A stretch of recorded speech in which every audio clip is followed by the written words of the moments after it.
जग में महान आत्मा आती कभी कभी, जग में महान आत्मा आती कभी कभी, भूले हुओं को मार्ग पर लाती कभी कभी। जग में महान आत्मा आती कभी कभी, जग में महान आत्मा आती कभी कभी, भूले हुओं को मार्ग पर लाती कभी कभी। जग में महान आत्मा आती कभी कभी।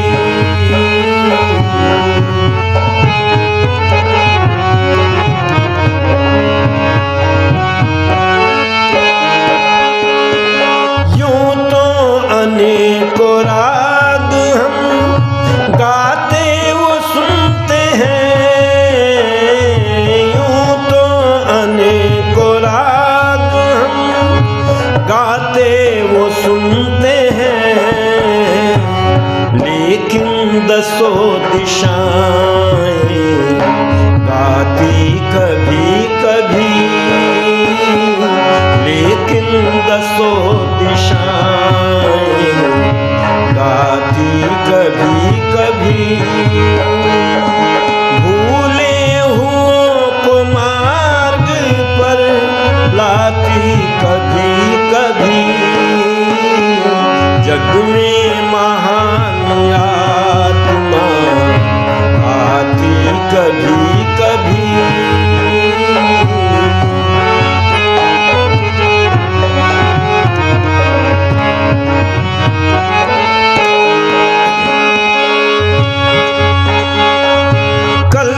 कल्याणकारी बातों को तुम सुनते नित रहो, कल्याणकारी बातों को तुम सुनते नित रहो, हृदय पटल पे बात जम जाती कभी कभी, हृदय पटल पे बात जम जाती कभी कभी, भूले हुओं को मार्ग पर लाती कभी कभी। जग में महान आत्मा आती कभी कभी।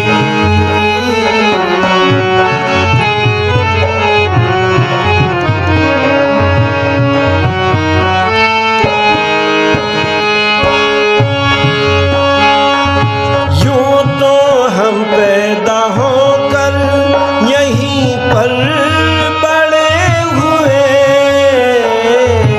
यूं तो हम पैदा होकर यहीं पर बड़े हुए, पर ईश्वर की सृष्टि आती कभी कभी, पर ईश्वर की सृष्टि आती कभी कभी, भूले हुओं को मार्ग पर लाती कभी कभी। जग में महान आत्मा आती कभी कभी।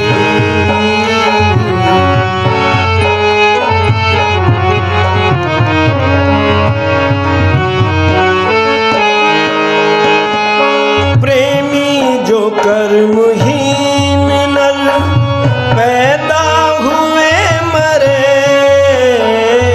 प्रेमी जो कर्महीन नर पैदा हुए मरे, माता भी पैदा करके पछताती ताती कभी कभी, माता भी पैदा करके पछताती कभी कभी, भूले हुओं को मार्ग पर लाती कभी कभी, जग में महान आत्मा आती कभी कभी, जग में महान आत्मा आती कभी कभी।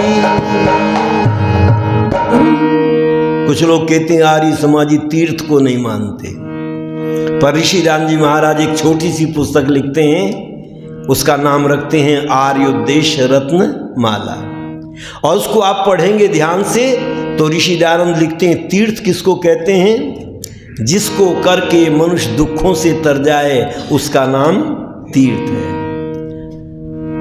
ऐसे ही एक तीर्थ बन गया कि राजमोर भी है नहीं, है वह तीर्थ स्थान जिसके एक सपूत ने किया नष्ट अज्ञान।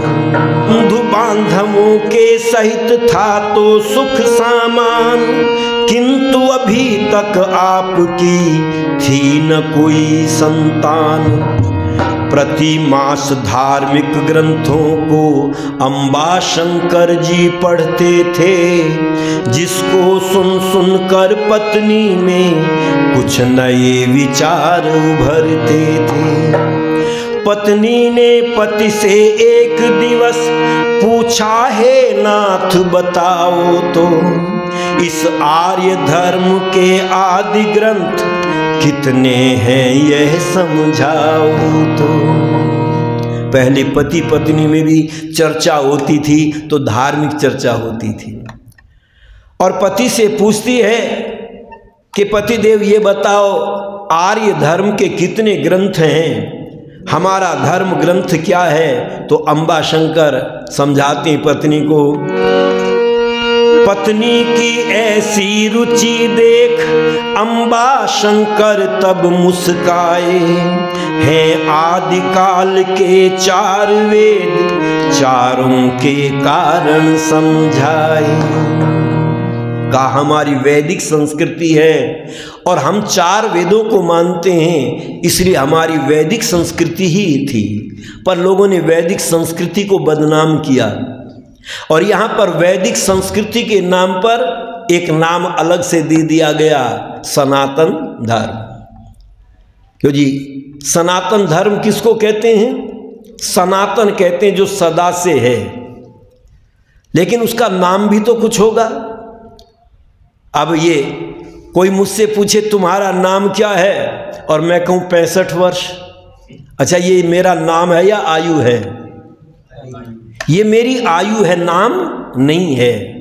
जब नाम पूछे तो नाम बताना चाहिए, और आयु पूछे तो आयु बतानी चाहिए। एक व्यक्ति से कहा, भाई साहब नमस्ते, नो क्या गुड़ लाया हूं।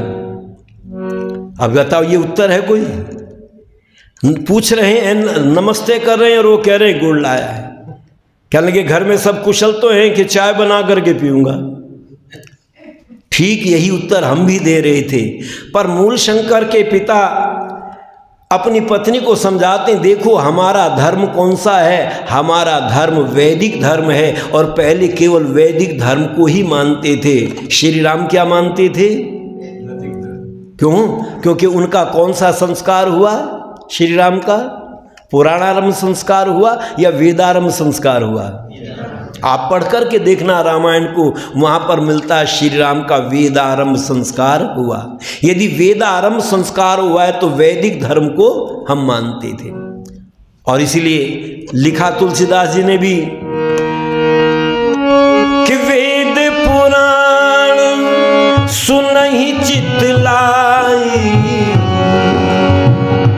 वेद पुराण सुनहि चित लाई, आप कहीं अनुजहि समझाई, आप कहीं अनुजहि समझाई। श्री राम वेद पढ़ते थे और अपने छोटे भाइयों को पढ़ाते थे, वेद सुनते थे और सुनाते थे। एक ने कहा जी आपने ये भी तो कहा, तुलसीदास जी ने लिखा पुराण भी पढ़ते थे। तो आर्य समाजी तो पुराणों को मानते ही नहीं है, तो आप ये कैसे कहते हो कि राम वेद पढ़ते थे और पुराण पढ़ते थे? पर मैंने उनसे कहा देखो, ऋषि दयानंद जी महाराज से पूछा कि आप पुराणों को मानते हैं? तो ऋषि दयानंद कहते हैं हाँ मानता हूं, किंतु सत्य को मानता हूं, असत्य को नहीं। तो पूछा महाराज सत्य क्या और असत्य क्या? तो ऋषि दयानंद कहते हैं वेदों के जो ब्राह्मण ग्रंथ हैं, गोपथ शतपथ इतरे आदि, मैं उन्हीं को गाथा, कल्प, नारा संसी, इतिहास और पुराण मानता हूं। सत्यार्थ प्रकाश में भी लिखते हैं ऋषि दयानंद जी, और आर्योदेश रत्नमाला में भी लिखते हैं। दोनों जगह पर कहते हैं कि मैं उनको पुराण मानता हूं। पर आज पुराण किनको मानते हैं? मैंने कह दिया एक जगह 18 पुराण होती हैं, तो एक सज्जन कहने लगे नहीं आप झूठ बोलते हो, 18 नहीं 20 पुराण होती हैं। मैंने कहा हम तो अब तक 18 ही पुराण सुनते आए, तुम 20 बता रहे हो। कहते नहीं एक नई पुराण लिखी गई है। गायत्री परिवार वालों ने कौन सी पुराण लिखी? प्रज्ञा पुराण। क्यों जी पहले थी क्या? पहले नहीं थी। मैं मध्य प्रदेश में गया तो वहां पर मैंने देखा, एक पुस्तक उठाई तो उस पर लिखा था ईशा पुराण। ईसाइयों ने भी एक पुराण लिख दी, हिंदू को कैसे भ्रमित किया जाए, उन्होंने ईसा पुराण के नाम से लिख दी। राजस्थान में मैं एक पुस्तक उठा करके पढ़ने लगा तो उसके ऊपर लिखा था जाट पुराण। पुराण भी नई नई लिखी जा रही हैं। पर ऋषि दयानंद कहते नहीं, ब्राह्मण ग्रंथों को ही पुराण कहते थे। श्री राम वेद सुनते थे और ब्राह्मण ग्रंथ सुनते थे, उन्हीं को प्राचीन काल में पुराण माना जाता। तो हमारे यहाँ पर वैदिक सिद्धांतों को मानते थे, वैदिक धर्म को मानते थे। अंबा शंकर समझा रहे हैं, आया शुभ पौष मास संवत 1881 जब इस जग में जगतपति का भेजा, जन्मा एक सन्यासी तब। अंबा शंकर जी के यहाँ पर एक पुत्र का जन्म हुआ और उसका नाम रखा गया, क्योंकि प्रत्येक वस्तु का नाम रखा जाता है, बिना नाम के कोई वस्तु नहीं होती। अब ये जो है इसमें सब चीज़ों के नाम अलग अलग हैं। इसको माइक्रोफोन कहते हैं, इसको लीड कहते हैं, इसको स्टैंड कहते हैं, उधर एम्पलीफायर रखा हुआ है, हर चीज़। और इसमें भी जो एक एक छोटे छोटे पुर्जे लगे हुए हैं, उनका नाम भी सबका अलग अलग होता है। बिना नाम के कोई वस्तु नहीं होती। इसीलिए ऋषियों ने लिखा बच्चा जब हो तो उसका नाम भी क्या रखना चाहिए? सुंदर नाम रखना चाहिए। कि दिवस 11वें हवन यज्ञ कर, सुंदर नाम धराना। दिवस 11वें हवन यज्ञ कर, सुंदर नाम धराना। यही 5वां संस्कार है, विधिवत इसे मनाना। दिवस 11वें हवन यज्ञ कर, सुंदर नाम धराना। यही 5वां संस्कार है, विधिवत इसे मनाना। दिवस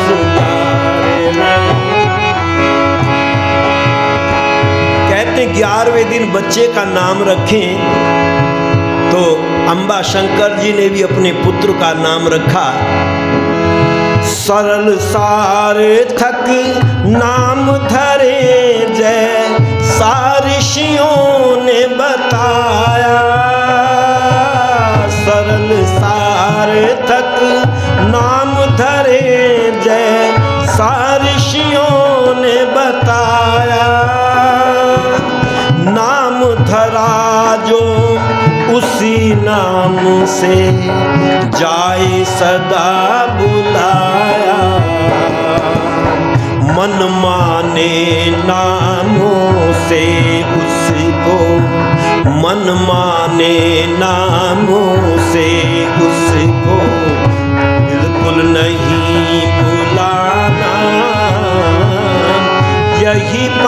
पांचवा संस्कार है विधिवत इसे मनाना। दिवस 11वें हवन याची कर सुंदर नाम धराना। यही पांचवा संस्कार है विधिवत से मनाना।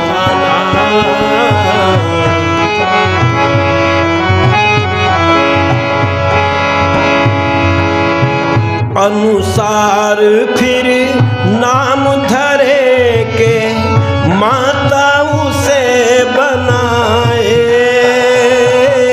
अनुसार फिर नाम धरे के माता उसे बनाए। वैसे ही गुण भर कर उसमें अपना धर्म निभाए। माता का निर्माण है कैसा, माता का निर्माण है कैसा, देखे सकल जमाना। यही पांचवा संस्कार है विधिवत इसे मनाना।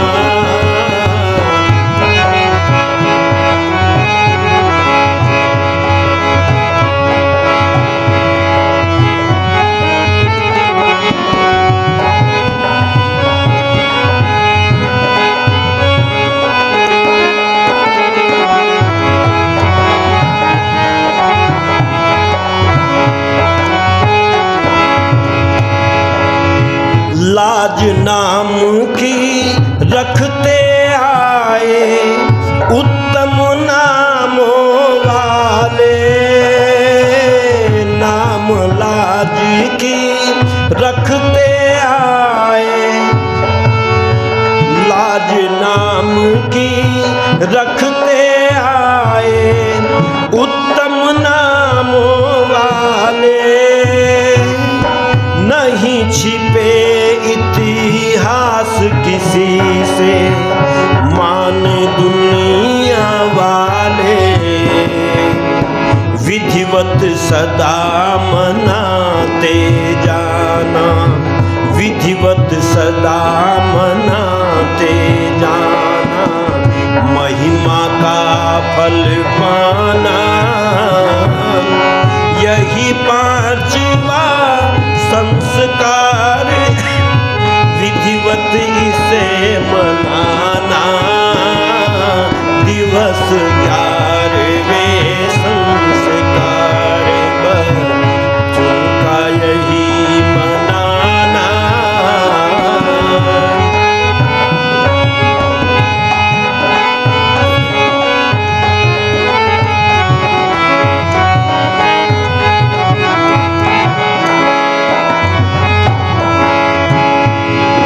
तो ऋषियों ने कहा तुम बच्चे का सुंदर नाम रखना, सार्थक नाम रखना, पर आज पंडित जी तो नाम कुछ और रखते हैं और घर वाले कुछ और रखते हैं। क्यों जी, उसी नाम से पुकारते हैं क्या? अब आजकल तो रिवाज बन गया, घर का नाम अलग, स्कूल का नाम अलग, यार दोस्तों का नाम अलग, सबने अपने अपने अलग नाम रख रखे। पर ऋषियों ने कहा नहीं, नाम सुंदर होना चाहिए, सार्थक होना चाहिए, जिसका अर्थ कुछ निकलता हो, ऐसा नाम बच्चे का रखने का प्रयत्न करें। तो अंबा शंकर जी ने बच्चे का नाम रखा मूल शंकर। शंकर कहते हैं कल्याण करने वाले को। देखो, एक शब्द के अनेक अर्थ होते हैं और अनेक पदार्थों के भी होते हैं। तो ऋषि दयानंद शंकर का अर्थ लिखते हैं कल्याण करने वाला, परमात्मा को भी शंकर कहते हैं और यही नाम मनुष्यों के भी रखे जाते हैं। ये बात मुझे तब समझ में आई जब एक व्यक्ति से पूछा, भाई साहब आपका नाम क्या है? तो उन्होंने कहा जी नाम तो परमात्मा का है, मुझे घसीटा सिंह कहते हैं। अब मैंने पूछा ये क्यों कह रहे नाम परमात्मा का है? मैंने चिंतन किया, विचार किया, पता चला नाम परमात्मा के नामों में से हम अपने नाम छांटते हैं। अच्छा, परमात्मा को हम दयालु कहते हैं, तो हमने क्या नाम रख लिया? दयाराम रख लिया, दया शंकर रख लिया। परमात्मा को कृपालु कहते हैं, हमने अपना नाम उसमें से कृपाल सिंह रख लिया। कहाँ से लाए नाम? परमात्मा के नामों में से हम अपने नाम छांटते हैं। ऐसे ही बहुत से नाम इतिहास में भी मिलते हैं और वेद में भी मिलते हैं। अब अयोध्या की चर्चा वेद में भी आती है और तुलसीदास जी ने भी लिख दिया, एक ऐसी अयोध्या है जिसकी चर्चा वेद में आती है। अब लोगों ने क्या मान लिया? जहां राम पैदा हुए थे उसी अयोध्या की चर्चा वेद में है। और इसलिए लोगों में एक भ्रांति फैली, श्री राम पहले हुए और वेद बाद में लिखे गए। क्यों जी? ये भ्रांति फैली कि नहीं फैली? सीता जी का सीता नाम वेद में भी आता है और सीता श्री राम की पत्नी का भी नाम है। दीपावली के दिन जो यज्ञ करते हैं उसमें भी मंत्र आता है, सीता सीताय स्वाहा। अब लोगों ने सोच लिया सीता का नाम तो वेद में भी है। जो वेद में नाम है, वेद से नाम हमने लिए हैं, हमारे नाम वेद में नहीं गए हैं।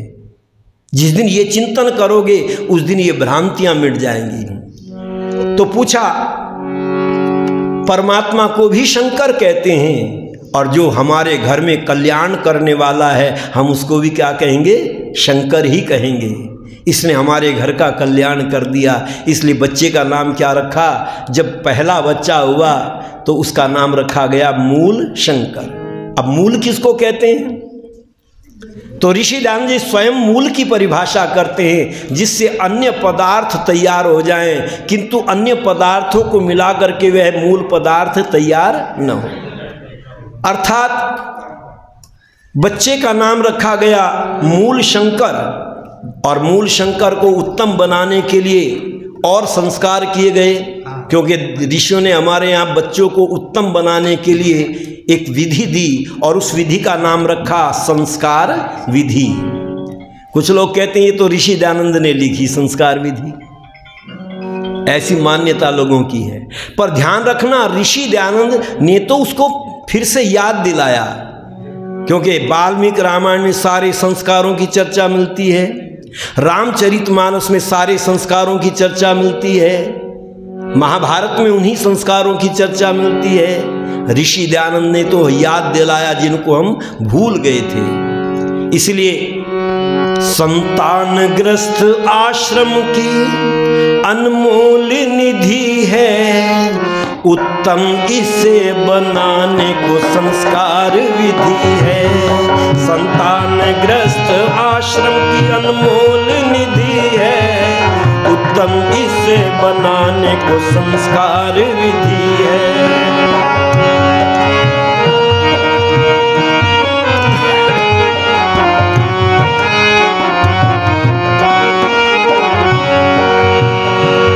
बचकर बुराइयों से सद्भावना भरो,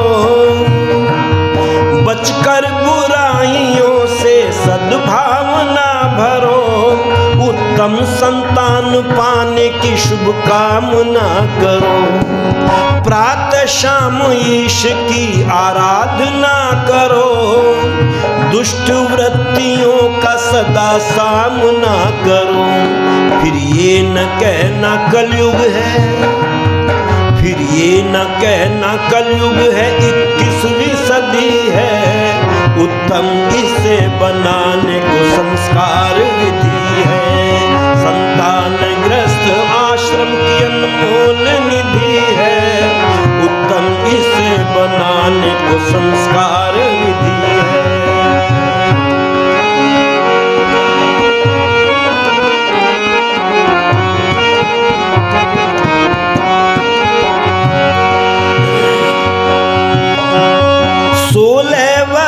की कन्या हो 25 का नौजवान, 16 वर्ष की कन्या हो 25 का नौजवान, ब्रह्मचर्य पूर्ण करके करे गृहस्थ में प्रस्थान। होकर प्रसन्न मन में करे गर्भ में आधान, जिससे घर में पैदा होवे राम सी संतान।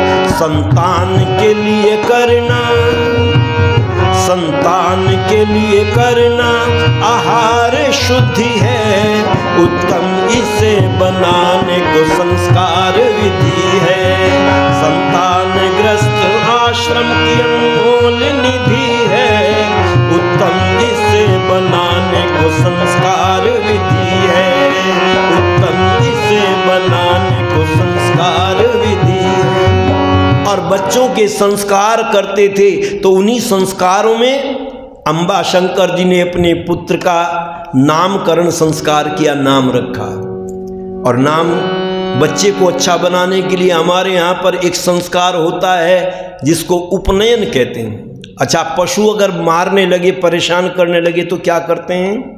उसको रस्से में बांध देते हैं, और यदि रस्से को तोड़ दे तो जंजीर में बांध देते हैं, और जंजीर को भी तोड़ दे तो नाक बींद करके, नाक में रस्सी बांध करके नकेल डाल देते हैं। पशु को वश में करने के तो साधन आपने तैयार कर लिए, पर यदि मनुष्य परेशान करे तो इसको कैसे वश में करेंगे? इसको किस चीज में बांधोगे? तो कुछ लोग कहते हैं हथकड़ी लगा देंगे, पैरों में बेड़ी लगा देंगे, जेल में डाल देंगे। पर ये इतना खतरनाक इंसान है, ये जेल में भी हथकड़ियों को काट करके भाग जाता है, जेल के शिक्षकों को काट करके भाग जाता है। तो मनुष्य को किस में बांधें? तो हमारे ऋषियों ने कहा इसको रस्से में नहीं बांधा जा सकता।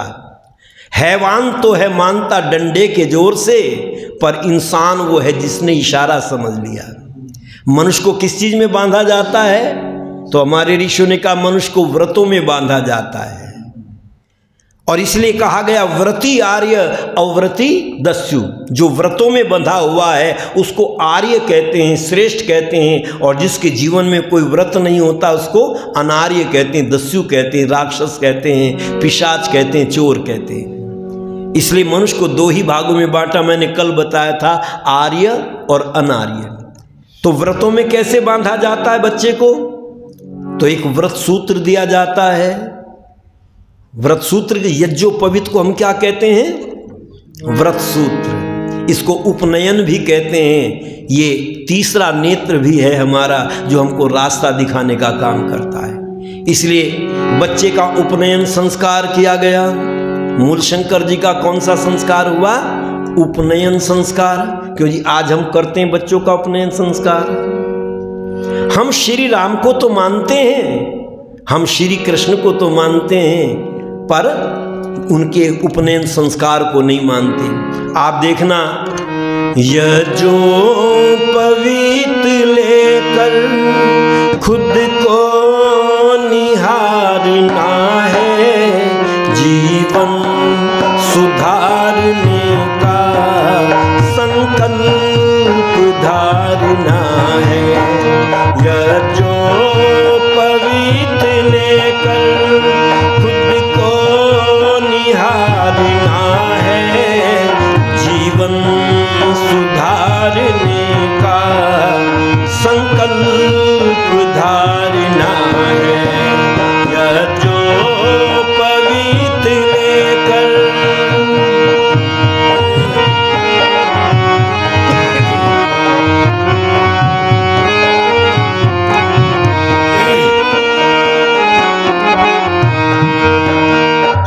झूठ की तरफ से मुंह अपना फेरना है, सच्चे व्रतों का पालन करने की प्रेरणा है।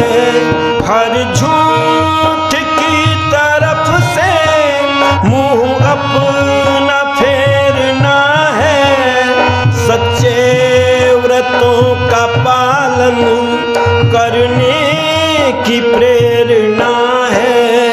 तप त्याग साधना से, तप त्याग साधना को हरदम उभारना है, जीवन सुधारने का संकल्प धारना है। यज्ञोपवीत लेकर खुद को निहारना है, जीवन सुधारने का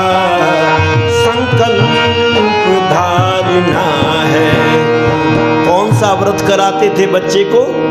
सबसे पहला व्रत कराते थे, झूठ की तरफ से मुंह अपना मोड़ना है। और जब यज्ञोपवीत दिलाते हैं बच्चे को तो व्रत कराया जाता है, अग्नि व्रतपति व्रतम चरिष्यामि तत्ते प्रब्रवीमि तच्छकेयम तेन रिद्ध्या सम इदम अहम अनृतात् सत्यम उपैमि स्वाहा। मैं असत्य से सत्य के मार्ग पर चलूंगा, ये मेरा व्रत है। पर आज कौन सा व्रत रखते हैं लोग? सोमवार व्रत, मंगलवार व्रत, बुधवार व्रत। अच्छा, ये कौन सा व्रत है जी? पहले बच्चों को सत्य के मार्ग पर चलने का व्रत कराते थे, बेटा कभी असत्य के मार्ग पर मत चलना, सत्य को ही ग्रहण करना। और देखो, पहले लोग ज़्यादा सत्य बोलते थे या आजकल ज़्यादा सत्य बोलते हैं?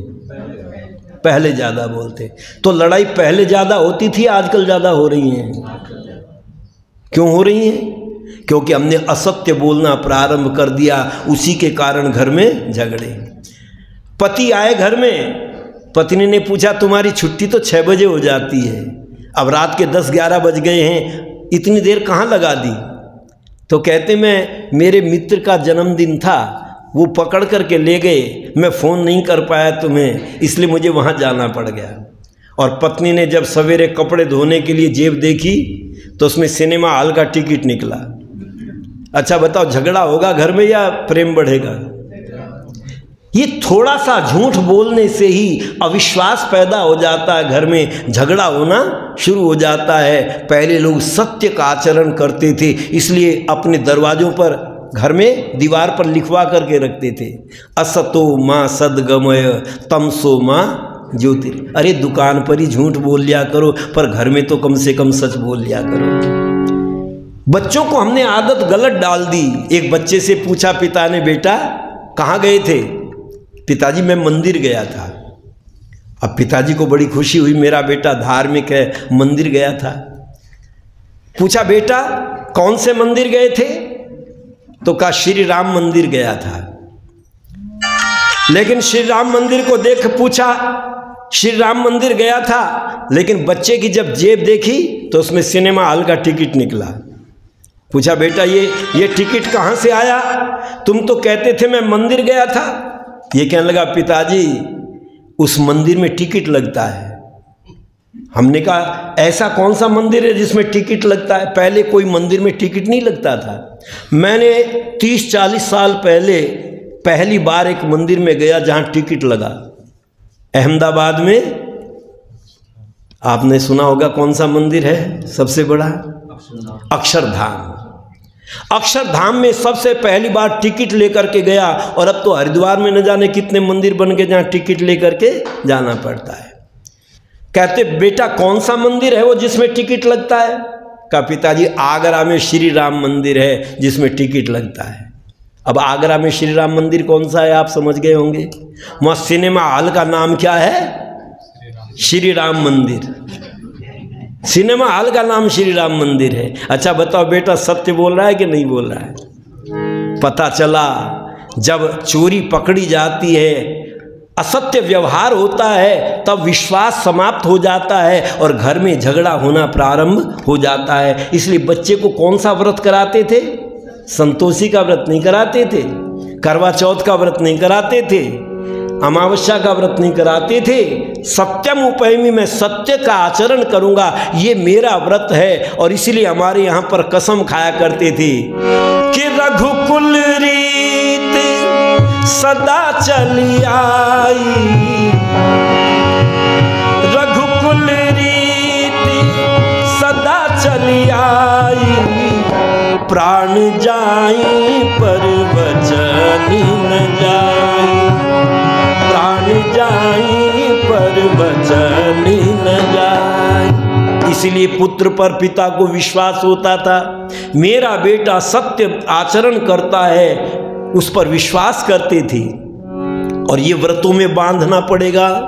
पशु को तो आप रस्से में बांध सकते हैं, पर मनुष्य को बांधना चाहते हैं तो उसको व्रतों में बांधने का प्रयत्न करें। और हमारे ऋषियों ने बताया, गायत्री जाप संध्या स्वाध्याय यज्ञ करना, दुष्टों संगति में हरगिज न पाऊं धरना। गायत्री जाप संध्या स्वाध्याय यज्ञ करना। दुष्टों की संगति में हरगिज न पाऊं धरना। भगवान को कभी ना, भगवान को कभी ना दिल से विसारना है। जीवन सुधारने का संकल्प धारना है।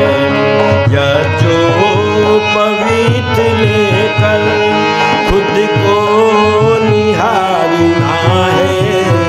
जीवन सुधारने का संकल्प धारना है। यह जो पवित्र लेकर तुम सत्य को जानो और सत्य स्वरूप परमात्मा को भी जानने का प्रयत्न करना। इसलिए हमारे यहाँ बच्चे को क्या करते थे, संध्या करना बचपन से सिखाते थे। ऋषि ध्यान जी महाराज से पूछा भगवान का भजन कब करना चाहिए। आपसे ही पूछें कब करना चाहिए तो लोग कहेंगे बुढ़ापे में देखेंगे। हमने कहा बुढ़ापे में तुम क्या देखोगे, बुढ़ापा ही तुम्हें देख लेगा।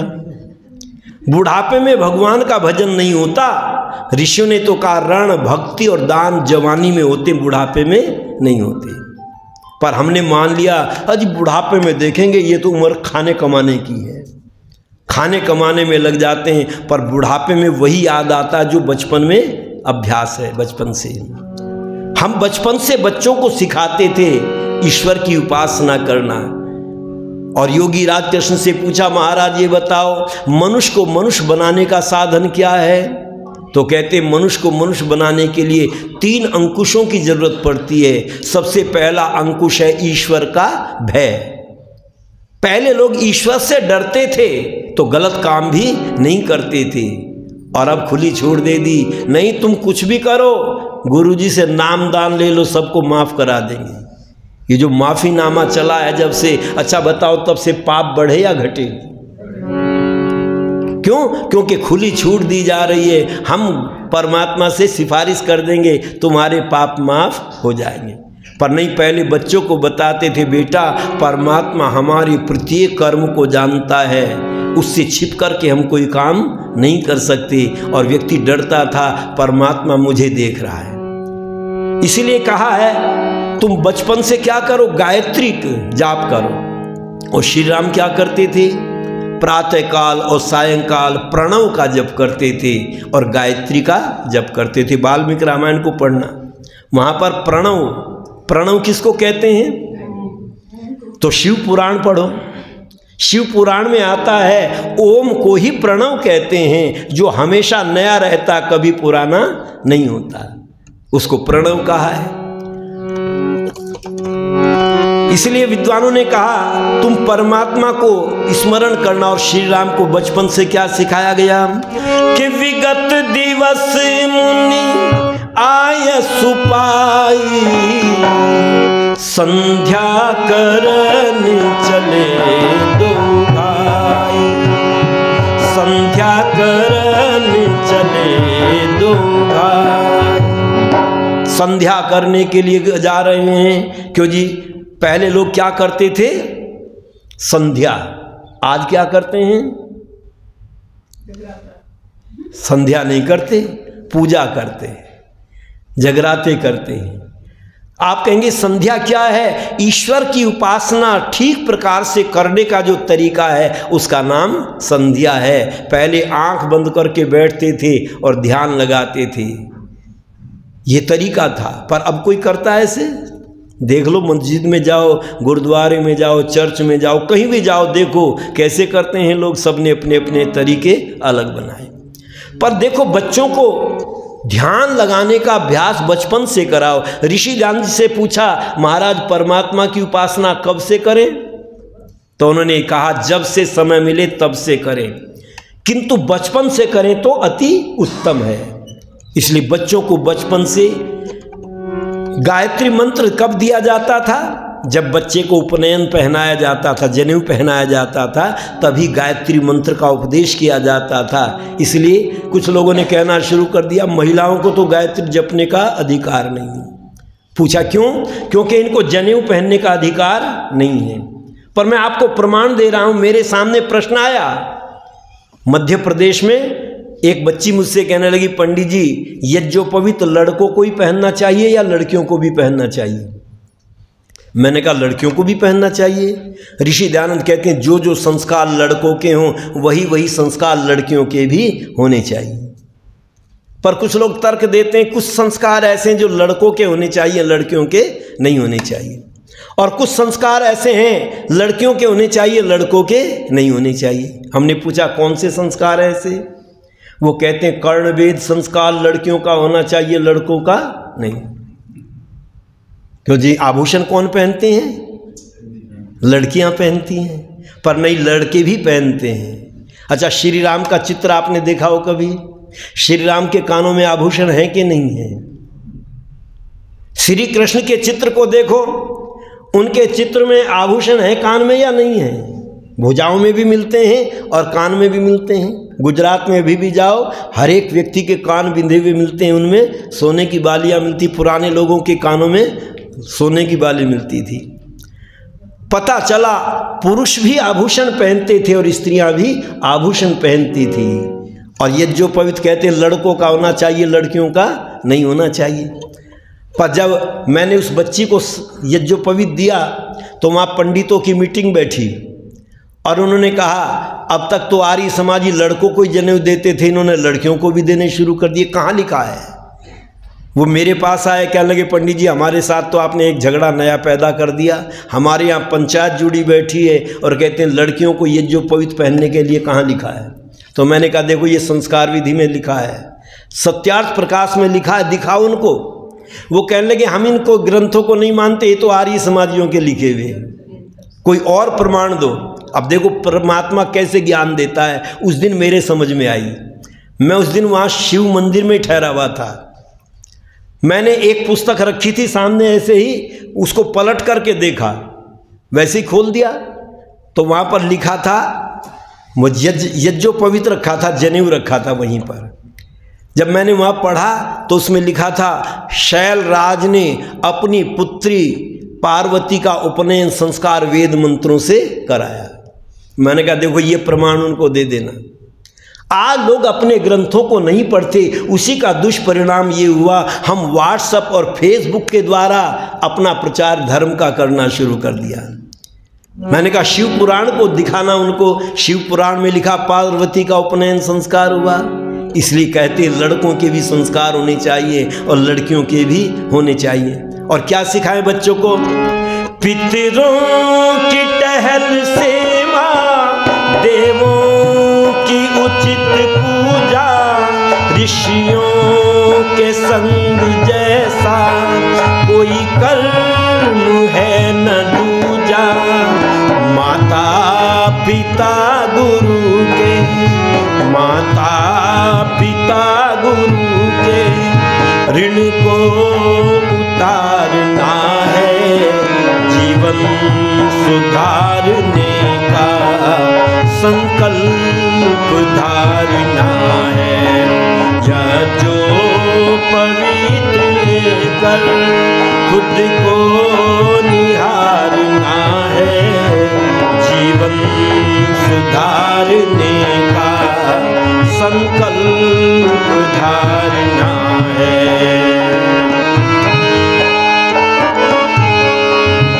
नेकी के काम करके तत्काल भूल जाना, निष्काम भाव होकर औरों के काम आना। नेकी के काम करके तत्काल भूल जाना, निष्काम भाव होकर औरों के काम आना।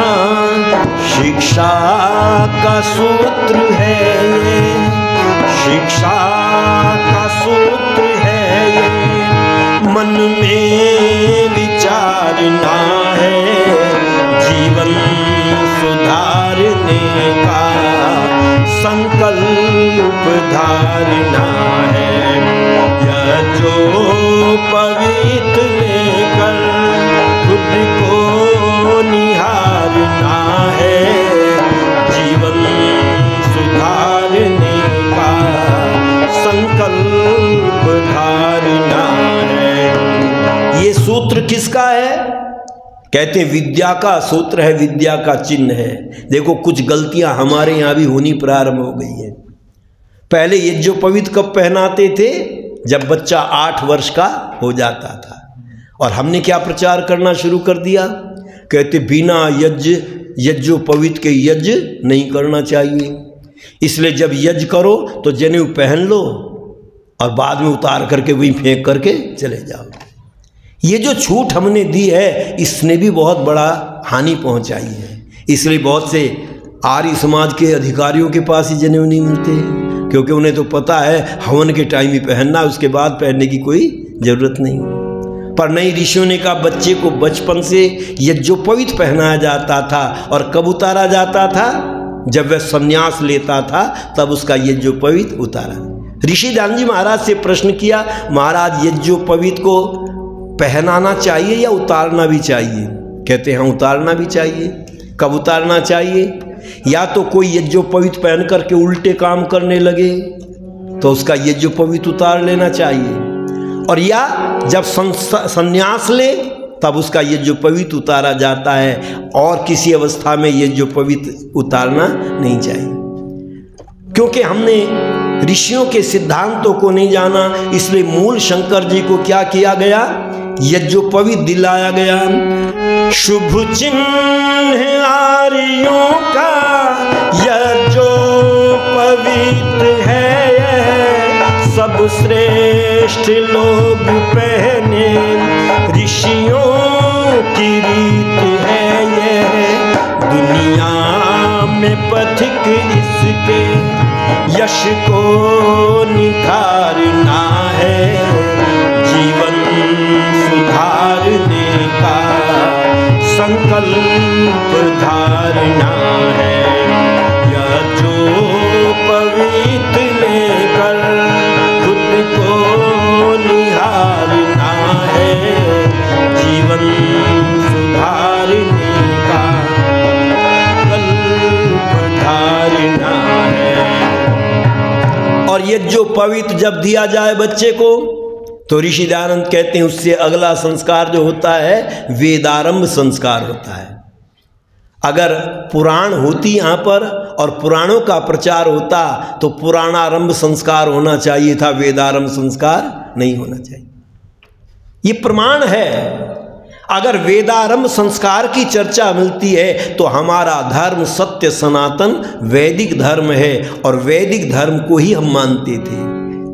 श्री राम वेदों को पढ़ते थे और पढ़ाते थे, सुनते थे, सुनाते थे। और योगी राज कृष्ण ने भी यही कहा, हे अर्जुन तू वेदों को जान। पर आज हमने कह दिया जी वेद तो बड़े कठिन हैं, वेदों को मत पढ़ाओ, भागवत की कथा करो। और भागवत की कथा होनी प्रारंभ हो गई। पर मैं आपसे पूछता हूँ, क्यों जी श्री कृष्ण ने गीता का उपदेश दिया या भागवत का उपदेश दिया? गीता का। और श्री कृष्ण को मानने वाले कथा गीता की करते हैं या भागवत की करते हैं? पता चला हम मानते तो श्री कृष्ण को हैं, पर बात श्री कृष्ण की हम नहीं मानते, बात हम ऐरे गहरे नत्थु खैरों की मानते हैं।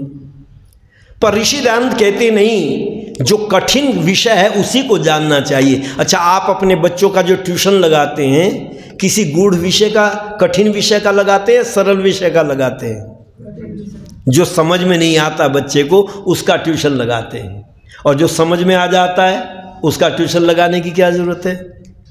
वो तो समझ में आ गया। पर हमसे लोग कहते हैं जी ऐसी बात सुनाओ जो लोगों की समझ में आ जाए। अच्छा, जो समझ में आ गई उसको सुनाने की क्या ज़रूरत है? वो तो तुम समझ ही रहे हो। बात तो वो सुनो जो समझ में नहीं आती, उसको बार बार सुनो, बार बार सुनो, और उसको जानने का प्रयत्न करना। पर आपको समझ में कौन सी चीज़ आती है? वेद मंत्र जल्दी समझ में आते हैं या गाली जल्दी समझ में आती है? जी गाली जल्दी समझ में आती है। तो हम गाली देना शुरू करें यहाँ बैठ करके, जल्दी समझ में आ जाएगी? नहीं। जो चीज़ समझ में नहीं आती है, जो गूढ़ विषय हैं, उनको बार बार सुनने का अभ्यास डालें। और क्योंकि हम यहाँ प्राप्त क्यों आते हैं? मनोरंजन करने या ज्ञान प्राप्ति के लिए? अगर ज्ञान प्राप्ति के लिए आते हैं तो कठिन से कठिन विषय को सुन करके श्रवण मनन निधिध्यासन और साक्षात करें। और इसीलिए हमारे यहाँ पर बचपन से बच्चों को क्या पढ़ाया जाता था? वेद को पढ़ाया जाता था। लेकिन मूल शंकर गुरुकुल में विद्यालय में पढ़ने के लिए गए, वहाँ मित्र लोग चर्चा किया करते थे, भैया कल तक तो धूने खटीक रैदास हुए ईसाई थे, पादरियों ने बहकाए वे ही जो छोटे भाई थे, पादरियों ने बहकाए थे वो जो छोटे भाई थे। भैया बड़ा अनर्थ हो रहा है, यहाँ पर लोग ईसाई और मुसलमान बन रहे हैं। बच्चों में भी चर्चा चलती थी और वो कहते हैं कि ये चर्चा बढ़ते बढ़ते मूल शंकर के कानों में आई और उन्होंने विचार किया कि मैं इस पाखंड को दूर करने का प्रयत्न करूंगा। पर एक व्रत आया, व्रत की मैंने जो चर्चा की है, कौन सा व्रत रखने लगे लोग? शिव का व्रत रखने लगे और उस शिव के व्रत को करने लगे। पर देखो ये नाम कहां से आए? ये सब हमने वेद से ही लिए। महाभारत के युद्ध के पश्चात 3 मत यहां पर प्रारंभ हुए, शैव, वैष्णव और शाक्त। और ये कहां से आए? लिए तो वेद से ही। वेद में आता है नमः शंभवाय च मयो भवाय च नमः शिवाय च शिवतराय च। अब इसमें से शिव नाम ले लिया और शैव मत प्रारंभ कर दिया। दूसरा वैष्णव मत प्रारंभ हुआ। वेद में आता विष्णु कर्माणि पश्यत, लोगों ने विष्णु शब्द ले लिया और विष्णु के नाम पर वैष्णव मत प्रारंभ कर दिया। और तीसरा शाक्त, शन्नो देवी रभिष्टय आपो भवन्तु पीतय। कहते देवी है परमात्मा, तो इसलिए देवी के नाम पर शाक्त मत प्रारंभ हो गया। पर ऋषि दान जी महाराज विचार करते हैं, चिंतन करते हैं और मूल शंकर जी को भी बताया गया, देखो शिव का व्रत करना है। और ये शिव का व्रत क्या है उसकी चर्चा कल के कार्यक्रम में आपके बीच में करेंगे।